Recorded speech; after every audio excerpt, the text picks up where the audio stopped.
다 외우신 분들은 은혜가 더하실 줄 믿습니다. 맞습니다.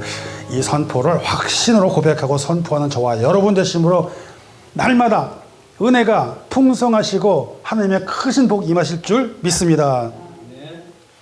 그런데 말입니다. 사람들은 아직도 우리 주님께서 부활하셨고 우리와 함께 하신다는 사실을 그렇게 믿지 못한 사람들이 아직도 많다는 사실입니다. 여러분도 아시는 것처럼 제가 선교팀으로 오시는 분하고 공원에 가서 기타 들고 가서 찬양하고 설교하고 또 선교팀하고 오시는 분에게 음식도 나눠주고 그렇게 하거든요. 매주 목요일마다.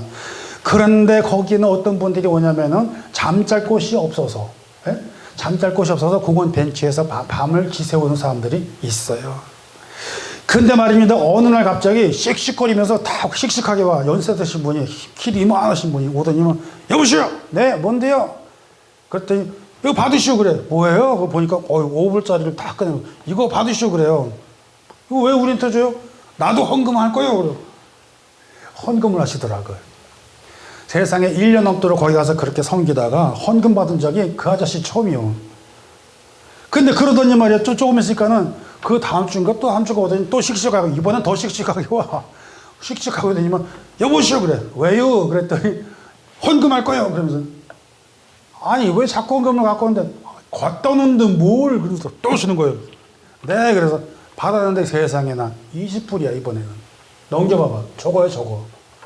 제가 말이에요, 저걸 말이 완전 충격받아가지고, 아저씨, 그냥 가지 뭐 일로 와요. 그래도 여기서 헌금하셔서 축복기도 받고 가야지. 그래서 그 손 붙들고 같이 그 손 아버지 기억해 주시옵소서. 그리고 내가 기도했다는 소리 아니에요. 헌금이라면서요. 축복기도 받고 가셔야지. 그냥 가면 돼. 그러고서는 그때 또 고분고분 또 말씀을 잘 들으세요 또. 그 제가 그걸 꼬깃하지만 그것도 축복기도 하고 헌금이라서 갖고 와서 쫙 저도 펴가지고 저러고 찍어서 제가 간직하고 싶어서 저렇게 사진 하나 해놨어요. 저걸 여러분 거절할 수 없는 게 뭐냐면요. 그냥 갖고 오면 내가 당연히 거절하는데 당신네들 여기서 예배한다니까 내가 헌금을 가져온 거니까 내가 거절을 못 하겠더라고요. 그런데 여기가 아파요. 너무나 아파요.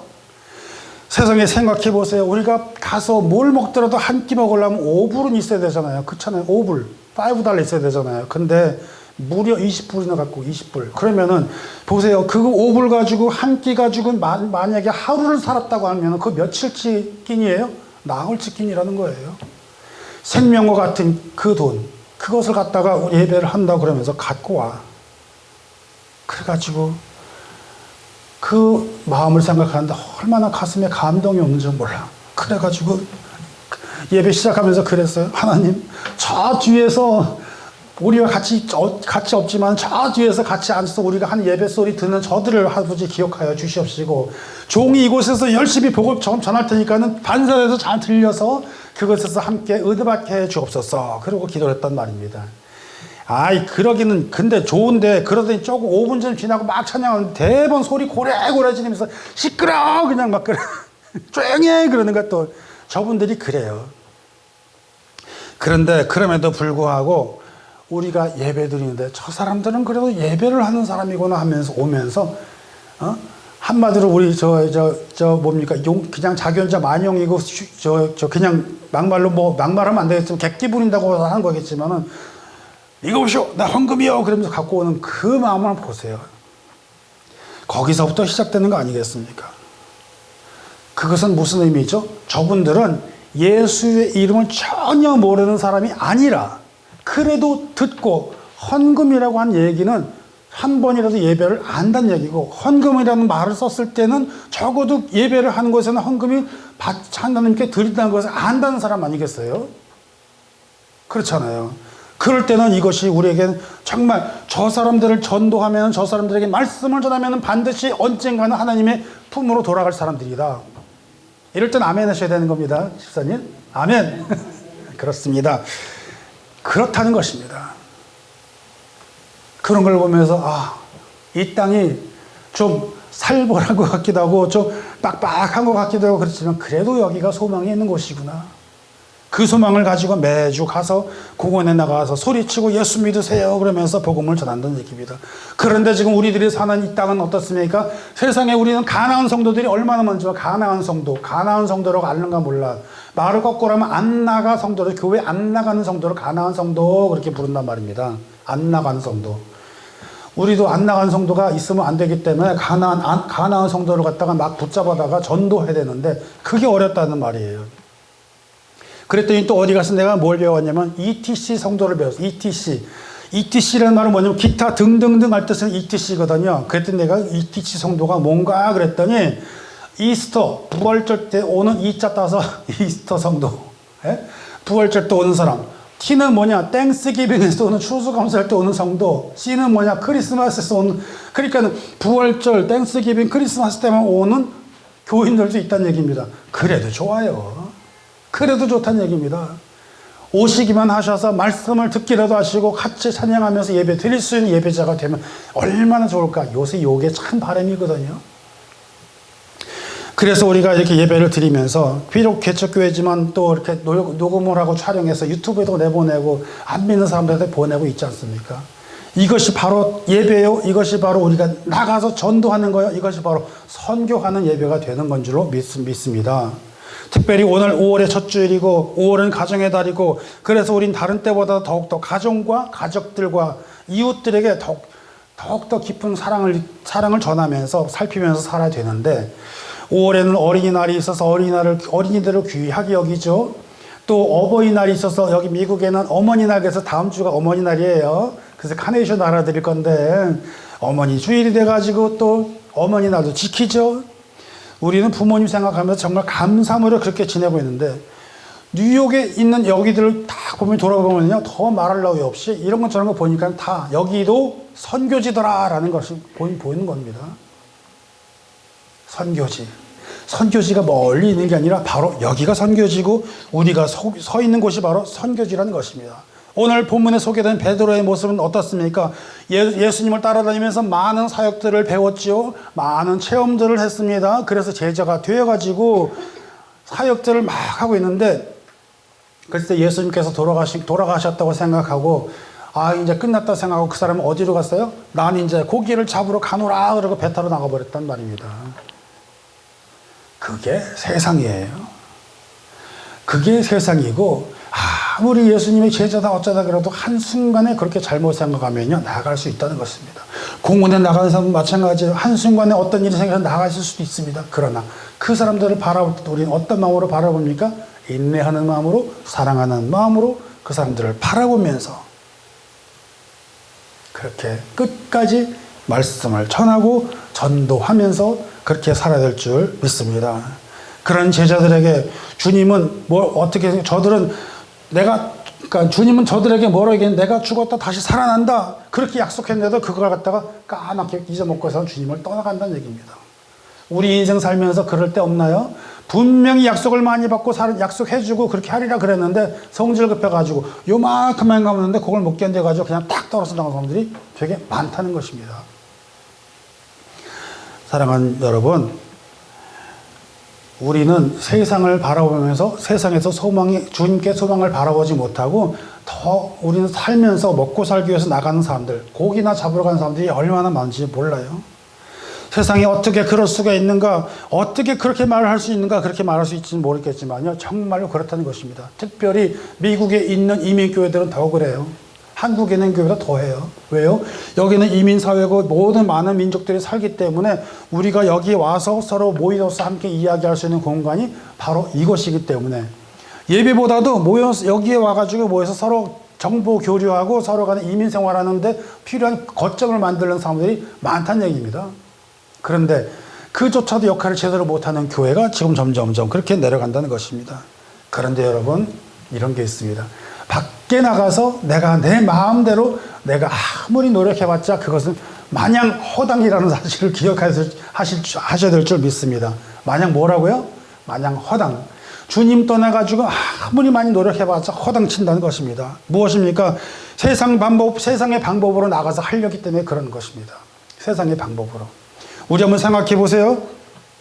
내가 내 머리를 가지고 밖에 나가서 세상에 나보다 뛰어난 사람이 얼마나 많은데 그게 쉬울 것 같습니까? 아니, 어려워요. 스트레스 받고. 인생길 늘 고생길이고 헛수고의 인생길을 살아가고 사업에 성공한 것 같고 당장에 돈 쥐고 살 것 같지만은 그 인생길이 결코 그렇게 성공이라고 할 수는 없다라는 것입니다. 그렇기 때문에 베드로도 마찬가지예요. 나가서 자기가 아는 지식을 가지고 다 아무리 해가지고 해봤자 안 된다는 거예요. 안 된다는 거. 그런데 누가 나타났어요? 예수님. 예수님께서 나타나셔가지고 뭐라고 그랬습니까? 그물을 배 오른편에 던지라 그런 거예요. 한번 생각해 보세요. 예수님이 전문가예요? 물고기 잡는데? 아니면 베드로가 더 전문가예요? 물고기 잡는 거는. 그 사람은 원래 어부예요. 어부. 베드로는. 그러니까 우리가 이걸 알아야 됩니다. 똑같이 물고기를 잡는 일을 하는데 어부하고 낚시꾼이 있는데 어부는 뭐 하는 사람이냐면요. 그걸로 먹고 사는 사람, 직업을 얘기하는 거고 낚시꾼은 뭐냐면 그냥 그래봐야 취미예요. 똑같이. 근데 이 사람은 어부란 말입니다. 근데 예수님의 전공은 뭡니까? 목수. 목수가 어부 보고선 고기를 이리 던지라 저리 던지라 그래가지고 될 것 같아요? 아니죠. 근데 뭡니까? 베드로는 순종하고 따랐습니다. 그래 던지니까는 고기가 쫙 걸려 올라와요. 쫙 끌고 올라왔는데 거기서 고기가 몇 마리 나왔냐면 성경 말씀에 153마리, 153이라는 숫자를 우리가 어디서 많이 본 것 같지요? 한국에 가면은 모나미 볼펜이라고 하는데 끝에 가면 항상 153이라는 숫자가 써 있는데 그 숫자랑 맞다고 또 그런 얘기를 합니다. 여러분 보세요. 베드로는 어떤 사람이냐면요. 그런 사람이에요. 근데 바로 순종을 또 해요. 돌아온다는 얘기입니다. 우리들이 살면서 이 뉴욕 많은 땅에 넓은 땅에 사람들이 많이 있는데요. 예수 믿는 사람, 제대로 믿는 사람 그렇게 안 많아요. 사실은요. 뉴욕의 인구가 그렇게 많다고 그래도 그렇게 안 많아요. 그 중에서 예수 믿는 사람 그렇게 안 많아요. 10%도 안 돼요. 나머지 90몇 %는 다 허당이야. 다 그 다른 뭐예요? 우리들의 물고기다 생각하시면 됩니다. 물고기. 오늘 본문의 말씀을 보시면요. 똑같은 물고기인데 세 가지로 표현을 합니다. 세 가지로. 어떻게 표현하냐면 첫째로 베드로에게 잡힌 물고기라고 표현을 합니다. 물고기. 잘 기억하셔야 됩니다. 우리 집사님 잘 기억하세요. 물고기라고 표현을 합니다. 물고기. 그 다음에 보면은 고기가 잡혔냐 그래요. 뭘 가지고 얘기하는 거죠? 물고기인데 고기라고 그러네. 고기가 좀 잡혔냐. 용어가 바뀌었어요. 그 다음에 생선을 갖고 와라 그래. 똑같은 물고기인데 첫 번째는 물고기라고 부르고 똑같은 물고기인데 그 다음은 고기라고 부르고 그 다음에 마지막은 생선을 갖고 와라 그래요. 여러분 이거 잘 보세요. 성경 말씀 보면서 이런 거 보면 얼마나 재미있는지 몰라요. 야 정말 우리 주님 끝내주신다. 뭡니까? 물고기가 어디에 가 있는 상태예요? 그물에 잡히기 이전의 상태. 호수에서 지 멋대로 막 돌아다녀. 요리조리 찔렁찔렁 막 돌아다녀. 걔네들은 뭐에 잡히기 전에. 근데 베드로가 오른편에 던져가지고 물고기 팍 잡혔어. 그 속에 있는 것을 뭐라고 불렀어요? 고기. 그러니까는 우리는 물고기를 전도해서 잡아서 고기를 만들어야 된다. 아멘? 그렇습니다. 그렇습니다. 거기는 물고기 잡혔다는 것입니다. 꼼짝달싹 못해요. 걔네들은 물고기가 아니라 고기야. 그냥 고기. 내 밥이요. 그 다음에 완전 잡혀가지고 우리가 생선이라고 하죠. 요리를 하는 상태에 딱 올라왔을 때 식재료로 딱 올라왔을 때 뭐라고 불러요? 똑같은 물고기를 생선이라 한단 말입니다. 이거 한번 잘 보세요. 우리는 물고기처럼 마음대로 돌아다니는 그런 인생을 살면 안 된다는 것이요. 주님께 붙잡힌 바가 되어 있는 고기가 되어서 우리 예배를 살리는 고기가 될 줄 믿으며 우리 모든 것을 헌신해서 주님께서 원하시는 대로 사용하옵소서. 우리가 생선이 될 줄 믿습니다. 잘 보세요. 이 얼마나 놀라운 원리가 그 속에 막 들어가는지 몰라요. 물고기 잡으러 간다? 거꾸로 좋게 생각합시다. 이제 전도하러 간다. 할렐루야. 사랑하는 예배자 여러분, 또 우리 방송을 통해서 함께 예배를 함께 드리시는 분들, 우리 같이 한번 생각해 보기를 바랍니다. 나는 물고기만 잡으러 간다, 주님을 등지고 간다, 그런 모습에서 아니라 정말 나는 돈 벌고 세상에서 난 잘 먹고 잘 살겠다라고 그런 내 모습 그대로 이기적인 그런 삶으로 사는 것이 아니라 오늘 우리에게 주신 그 말씀을 통해서 하나님의 그 사랑을 한번 생각해 보시기를 바랍니다. 그렇게 나가 있던 사람들 갖다 붙들려 가지고서는 뭡니까? 얘들아, 아침 먹자. 얘들아, 밥 먹어라. 이게 얼마나 중요한 말인지 몰라요. 얼마나 중요한지. 우리가 병상에 있다가 환자가 있다 깨어났을 때 제일 먼저 하고 싶은 게 뭔지 압니까? 해줘야 될 게 뭔지 압니까? 밥 먹이는 거예요. 밥 먹이는 거. 그렇죠? 실컷 알았다가 딱 일어났을 때 제일 먼저 해야 되는 일이 뭐냐면 씻는 것보다도 먹는 거, 밥을 먹는 거예요. 우리가 수고하고 힘들고 어렵고 그랬을 때 뭘 해야 되냐면 식사를 해야 된다는 얘기입니다. 그런데 그 주님은 다 밤새도록 수고하고 헛당치고 있는 그 제자들을 불러가지고 얘들아 밥 먹자. 아마 자고로 여기서 아마 우리 기독교 문화는 먹는 문화가 있는지 모르겠습니다. 전혀 무시할 수도 없는. 우리가 비록 2시에 예배를 하고 그래도 이거 점심시간이 그럼에도 불구하고 먹읍시다. 이 먹는다는 게 얼마나 중요한지 모릅니다. 와서 조반 먹어라. 사랑하는 예배자 여러분, 이것이 바로 우리 주님의 사랑이요. 이것이 바로 우리가 주님께서 우리에게 주신 하나님의 은혜의 말씀이요, 회복의 말씀이요, 위로의 말씀이 되시고 가정의 달로 시작하는 이 5월에 소망을 주는 말씀으로 받아주시기를 주님의 이름으로 축원합니다. 왜냐하면요, 주님은 우리의 형편을 잘 아시기 때문에 그러세요. 수고하고 짐진 자들아 다 내게로 오라 그랬는데 밤새도록 물고기 못 잡으면서 헛당쳐가면서 그 그물을 내렸다 올렸다 얼마나 중노동이지. 저도 그 영상 같은 거 보면 보통 일이 아닌 거예요. 그걸 갖다 밤새도록 했는데 못 잡은 그들에게 그 주님께 나왔을 때 배 오른편으로 던져라 그럴 때 베드로가 한 행동은 두 번째로 순종했다라는 사실입니다. 우리 때때로 하다 안 되면은 주님께서 순종하라는 뜻으로 그 사인을 주시는 걸로 받아들이시기를 축원드립니다. 그게 바로 남 얘기가 바로 제 얘기예요. 제 얘기 제가 뭐 저 뭡니까? 저 이래봬도 컴퓨터 전공한 사람이잖아요. 그래 갖고서는 나는 아는 것도 많다 생각하고 내 멋대로 막 했잖아요. 아니요. 내 멋대로 가는 게 아니에요. 내 고집대로. 저는 직장 구할 때 인터뷰할 때도 나는 이건데 뭐 나 같은 사람 필요 없으면 쓰시고 아니면 마시고 막 이래버렸어요. 참 그러고 살았다니까. 진짜 제가 생각해도 저를 봐도 못됐어 진짜. 그런다니까요.